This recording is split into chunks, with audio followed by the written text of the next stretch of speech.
Vamos falar sobre violência patrimonial. A violência patrimonial é uma forma silenciosa de violência doméstica e muitas pessoas desconhecem isso.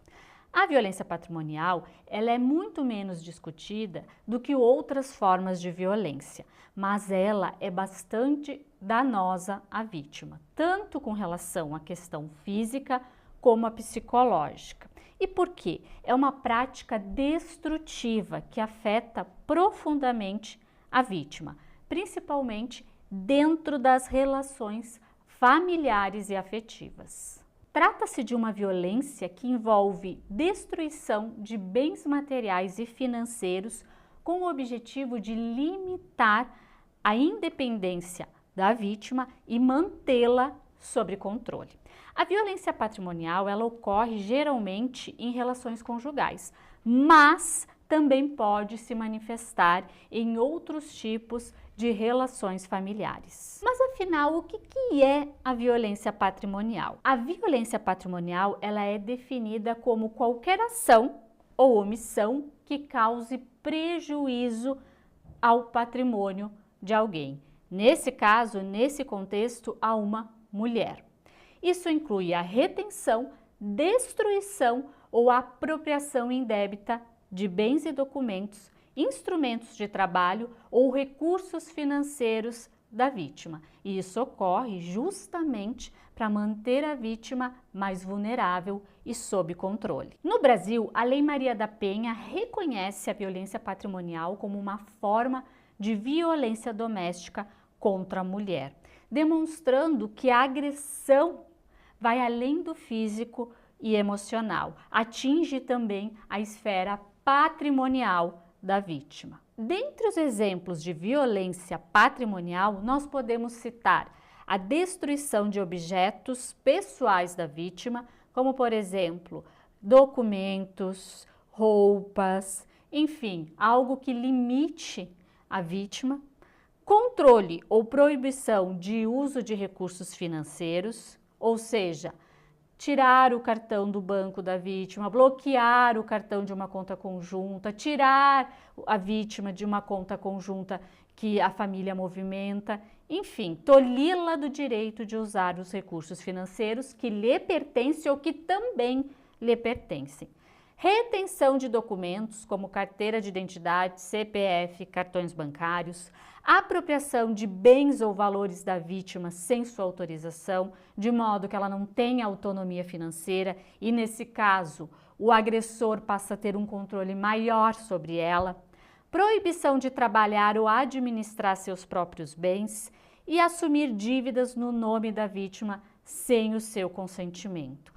Esses são alguns dos exemplos de violência doméstica, mas existem outros tantos que a gente vê aí no dia a dia de atuação do judiciário. E as consequências da violência patrimonial para a vítima, elas são muito severas, porque a vítima ela perde a sua autonomia econômica e também dificulta a sua capacidade de romper o ciclo de violência.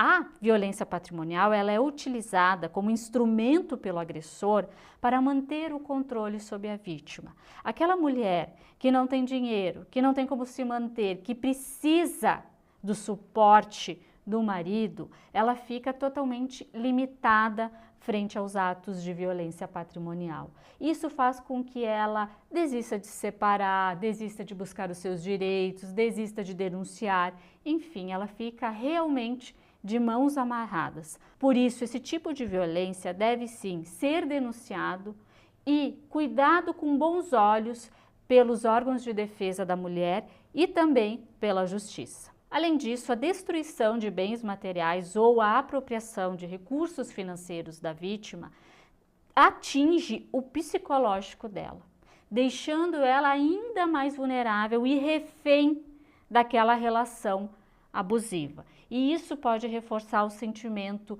de isolamento da vítima e agrava e muito o quadro de violência por ela experimentado. E quais são as medidas legais de proteção para esses casos de violência patrimonial?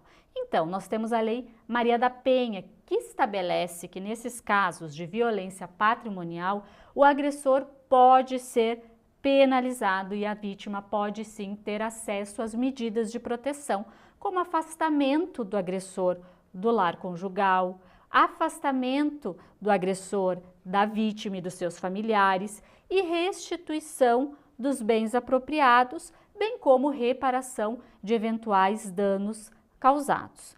Além disso, a vítima deve recorrer às delegacias de proteção e atendimento para a mulher, ao Ministério Público ou à Defensoria Pública para buscar as proteções necessárias e também orientação jurídica. A gente sabe que muitas mulheres têm medo de buscar os seus direitos porque vivem num contexto de violência e abuso. E essa violência vai além da violência física, atinge o psicológico.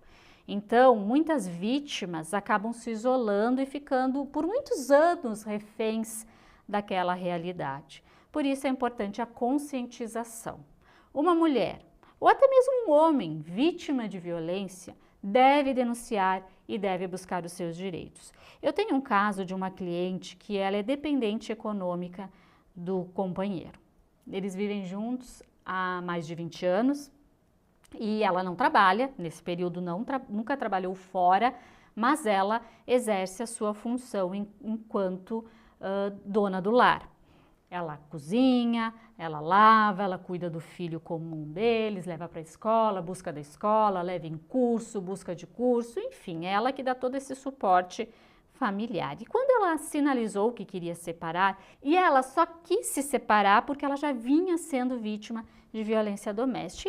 E o companheiro, então, quando ela sinalizou que queria separar, cortou o cartão dela, bloqueou, parou de pagar o plano de saúde dela e também cortou o plano de celular da minha cliente. Ou seja, ele estava usando dessas medidas para que ela ficasse mais isolada, mais limitada e não buscasse os seus direitos, porque ela não tinha dinheiro para buscar os direitos dela, ela não tinha nem telefone para fazer uma ligação, ela estava com o plano de saúde atrasado, sem cartão de crédito.